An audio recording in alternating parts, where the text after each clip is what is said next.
So at some point I said, is this a bestiality case? Is that what you're trying to tell me? And he said, yes.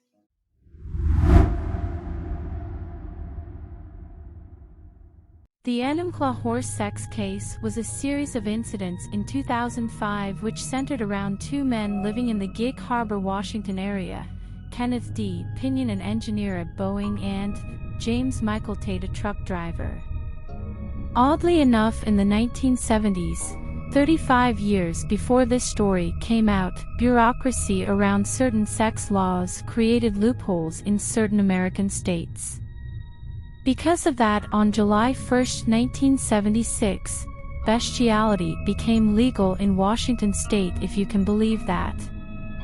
According to the repealed law, every person who shall carnally know in any manner any animal or bird, or who shall carnally know any male or female person by the anus or with the mouth or tongue, or who shall voluntarily submit to such knowledge, or who shall attempt sexual intercourse with a dead body, shall be guilty of sodomy. But as mentioned, after July 1, 1976, that law was oddly repealed, making bestiality legal. Hide your goats if you know what I mean. As mentioned, Kenneth D. Pinion and James Michael Tate were at the center of the now infamous Enumclaw horse sex case, with Pinion the focus.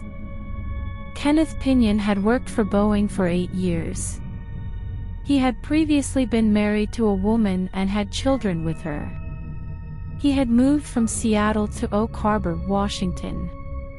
Pinion had been building a new house in a barn that he planned to keep a horse in, along the Key Peninsula Highway in Gig Harbor, Washington. Pinion had previously lost the ability to experience certain sensations after a motorcycle accident, and he had begun to seek out increasingly extreme sexual acts such as insertion of extremely large dildos, fisting, and receptive anal sex with horses. In the early 2000s, he found a group of men online, nicknamed Zoos, who began meeting at a farm in an unincorporated area of King County, Washington, for communal weekends.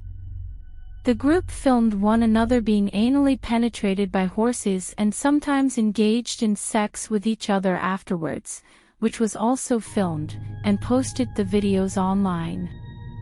In addition, Pinion had a cast created of the penis of his favorite horse, named Strut. Conveniently enough, Kenneth Pinion met James Michael Tate because Tate lived in a trailer right next to Pinion's farm. Tate often acted as the cameraman for their vulgar sexual escapades. Pinion and Tate filmed and distributed zoophilic pornography of Pinion receiving anal sex from a stallion under the alias of Mr. Hands. One night, Pinion, Tate, and a third unidentified man snuck into the barn of the Southeast 444th Street farm that night. Either Pinion or the unidentified man recorded Tate being anally penetrated by a stallion the men had referred to as Big Dick. After finishing, Tate then filmed Pinion being anally penetrated by the same horse. During this incident, Pinion sustained internal injuries including a perforated colon. After Pinion died, the authorities used his driver's license to find acquaintances and relatives. Earlier news reports stated that the authorities had used surveillance camera footage to track down Pinion's companion. Using the contacts, the authorities found the farm where the incident occurred. The police tracked down the rural Enumclaw area farm, which was known in zoophile chat rooms as a destination for people wanting to have sex with livestock, and seized 100 VHS tapes and DVDs amounting to hundreds of hours of video of men engaging in bestiality. One of the videotapes featured Kenneth Pinion shortly before he died on July 2, 2005. For all the animal rights activists out there, it is important to note that the horse Pinion and the others had sex with was not injured.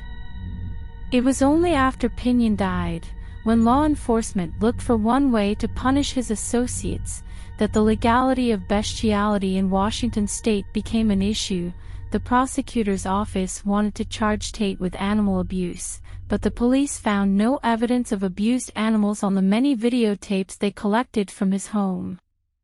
As there was no law against humanely fucking a horse, the prosecutors could only charge Tate with trespassing.